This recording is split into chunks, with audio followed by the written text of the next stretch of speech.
Hello and welcome to the Idaho Highway 69 Corridor Plan online public meeting. My name is Jake Melder. I'm the Public Information Officer with the Idaho Transportation Department in Southwest Idaho. And I'm going to sort of give you a little bit of a welcome and a guide through what it is. I am living my best pandemic life working from home. And I'm guessing if you're watching this video, you also find yourself at home. So welcome to my home and thank you for welcoming me into yours. Let's go ahead and get started taking a look at our online public meeting. So again, this is for Idaho Highway 69 and our corridor plan as well as our proposed vision for it. Now let's talk about what the corridor is. Idaho Highway 69 runs from Orchard Avenue in Kuna to Overland Road in Meridian. So that was the extent of what we looked at. Orchard Avenue in Kuna, Overland Road in Meridian. What is this meeting going to walk through? We're going to share with you what our proposed vision for the corridor is, as well as all of the analysis that we completed, which was a lot. And then the most important thing, we want to hear from you. We want to give you the opportunity to give us some feedback on what our vision is, as well as the process we use to achieve it. So let's dig in. The background and purpose. Highway 69 between Kuna and Meridian was widened in the late 90s, and now, because of development and traffic, we're seeing crashes and delay times increasing. So a reevaluation of the corridor is absolutely needed. We started this in June of 2019. It's been almost a year, a little over, and now we've got some results that we want to share with you. So we're going to get your feedback. And what we're going to do with that feedback and with the analysis that we've conducted, we're going to have a proposed vision that we take to the cities of Kuna and Meridian, as well as the Ada County Highway District, so that they can also adopt on that vision, so that everyone has a shared vision for what this corridor is going to look like. So let's talk about what that proposed vision is. Again, we evaluated several options. We're going to take a look at that in the next section, what we looked at. But first, we wanted to share with you what that vision is and why we chose it as our proposal to have you guys really take a hard look at and consider. Couple of factors. Had a good benefit cost ratio. There are regular crossings for pedestrians and bicyclists with this design. There's access at the half mile, which is great for business. However, there's still minimized time delays, and I'll share with you how we achieved that. There's some innovative intersections with better safety records compared to the more traditional layouts, and it reduces the need for additional lanes by 2 miles compared to conventional design options. So let's just dig into those details right now. First is going to be what intersection type we selected for the intersection of Overland Road and Meridian Road. So the map here on the top left shows you where this is happening. Now, a half continuous flow intersection, it is an innovative design. It's not your traditional design. And you might think at first, oh, wow, that's really weird. Only an engineer could make it work. But this has actually been used in Utah for several years with great success. The video that I'm playing here is courtesy of our friends at UDOT and shares with you kind of how a continuous flow intersection works. I'm going to skip ahead to the design portion. What it does is it moves traffic using this new lane. It crosses over the left turning traffic before the intersection itself. That improves the overall efficiency of the intersection, and it also reduces the conflict points at the intersection as well. You can continue to watch this video and learn more about the half continuous flow intersection, but what should be important is why it's a half continuous flow is that only the legs that are going to be on Overland Road will have that design. There's not enough space for Meridian Road. We're currently drafting up a concept design for this as well, and we'll be sharing with you later on if you sign up for newsletters for this project. Okay, the next innovation design that we looked at, this is the big one. This is what you're going to see throughout the corridor with our proposed vision. That's a median U-turn intersection. These are going to be located at every major mile. So that's Victory, Amity, Lake Hazel, Columbia, Hubbard, and Deer Flat.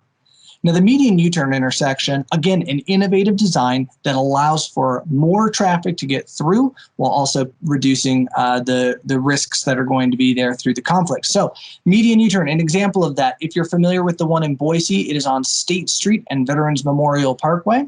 What it does, it eliminates the left turn at the intersection and instead has you go through the intersection, take a U-turn, and take a right. We've already had some questions from our friends in the city of Kuna about What is going to be happening with this bulb out? That is there so that you can have longer combinations. Maybe you're pulling a trailer, there's a semi that's coming through for industrial purposes or to bring in goods to some of the markets down in the Kuna area or from the Kuna area up to the interstate. These are going to be able to accommodate those longer loads. So that's what we've got the bulb out there for. Signalized crossings also allow opportunities for pedestrian bicyclist crossings as warranted down the road. And so that's going to be the median U-turn. Again, this is at every major mile, and this is only going to be on the Highway 69 movement. So your local access streets on these major miles, Victory, Amity, Lake Hazel, so on and so forth, you're still going to have traditional movement here. So at the intersection, you'll be able to take your lefts, you'll be able to go through, and you can take a right out, just like you would expect at a traditional intersection. The next type of design that I want to share with you is the reduced conflict U-turn. Now, these are intersections that will go at every half mile. Right now, throughout much of the corridor, really there aren't half-mile roads built up. And so this is a much stronger concept design, if you will, but we wanted to share with you what the concept looks like so that as development comes in, there's a real clear picture of what future access will look like. With the reduced conflict U-turn, it's similar to the median U-turn in that left turns are eliminated, but so are through movements. Difference here is that those are going to be restricted on the local road movement. So you'll have full access if you're coming from the highway onto the local roads. You can take a right onto the local road, you can take a left onto the local road. Where the access gets restricted is coming off of the local road, either if you wanted to go through, so crossing the highway, or if you're going to take a left onto the highway. To do those movements, you'll have to take a right and then do a U-turn, and then either take a right, which would functionally be your through cross movement, or you continue on, which is your left turn. And again, we've got bulb outs in the design that will accommodate for those longer trailers or combinations of semi-trucks. This intersection can also be signalized as warranted to provide those protected crossings for bicyclists and pedestrians. Next section that's a little bit unique within this corridor is the Kuna urban section. This is as you're entering, if you're coming from the interstate, you're entering into the city of Kuna and you hit what we call the Kuna curve. That's the nice 90-degree curve that also connects to Kuna Road. What we're going to do at that intersection specifically with Kuna Road is going to be an R-cut, so the same design as what we just talked about. And then we're going to have a traditional conventional signal at K Avenue, which you can see on the map here. And this map, by the way, you can totally zoom around if you want to, and you can take a look at some of the different features that we have. I'm going to go ahead and click number 5 to bring us to our next point.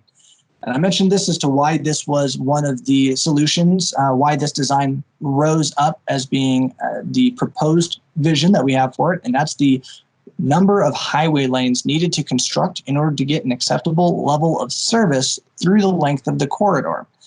With these innovative designs at the intersections, we're able to still achieve good through movement, also safe through movement, as well as the travel times, and we don't need to build out additional lanes. When we looked at the traditional or the conventional intersection types, which is what you're likely going to be seeing across the valley here, in order to accommodate the number of trips that we're going to see in the year 2040, which is how far we looked out, we would need to build an additional 2 lanes in each direction from Overland all the way to Hubbard Road. By using these innovative intersection types, we've reduced that by 2 miles, which means we only need to build out the additional lanes from Overland to Lake Hazel Road. And that's a big deal because that's a huge cost savings for taxpayers while still achieving great service. Lastly, I did want to mention bicycle and pedestrian facilities. We've collaborated with cities of Kuna and Meridian, and they have plans to put bicycle and pedestrian facilities throughout the entire corridor. Those are going to be detached. They will be multi-use pathways. They will run the length of the corridor. Our design is going to make sure that we do not preempt any of those facilities from being constructed. Here's a cool table. I'm not going to walk you through all of it, but it basically outlines what the different travel times were if we were to do the existing travel times today by 2040, which was what we looked at for a design year and all the growth. If we did nothing, take a look at how much delay we will have on this corridor if we do nothing. But with this build, our proposed vision, we're going to be able to achieve very similar results of what we have today, while in some areas doubling or more than doubling the amount of traffic that's going through. Growth is coming, and this is our way to mitigate for it. Now, I mentioned we looked at a lot of different options, and here's a table that breaks it down. We looked at 7 different options, and the proposed vision is the one that came up. Some of the qualifications that we looked at and why we decided on the proposed vision are right here on these different columns. We looked at travel time on Highway 69, what the intersection delay was going to be, if there were going to be signalized crossings for protected crossings for pedestrians and bicyclists at the half mile. What does business access look like? What's that access at the half mile look like if there are going to be collectors? And of course, the safety. We took a look at the property impacts to Highway 69 as well as some of those side streets at the intersection, and that gave us a cost. We broke the cost down to the benefit to give us that cost benefit or benefit cost ratio. And you can see exactly how our proposed vision lined up compared to those others. So the other 6 options were the no build, conventional with auxiliary lanes, conventional limited access, expressway with one-way frontage roads, and continuous flow corridor. If you scroll below that, you can actually get details of each of those. We're rehashing a little bit of our proposed vision. We've got a map here that kind of zooms you out to the whole corridor and highlights where those different features are. If you hover over this legend at the bottom left, that will explain what some of these points are. The blue dots are those median U-turns. The green dots are the reduced conflict U-turns. And the lines on there show you where we've got 6 lanes and 4 lanes. But you can navigate and learn the details of all of the different concepts we looked at just by clicking this right arrow over here. So you can learn more about the no build option, what the conventional intersection option looked like, if we were to add auxiliary lanes onto the local road, if we were to have limited access off of Highway 69, if we were to construct an expressway with one-way frontage roads, and the last one, which was the continuous flow corridor.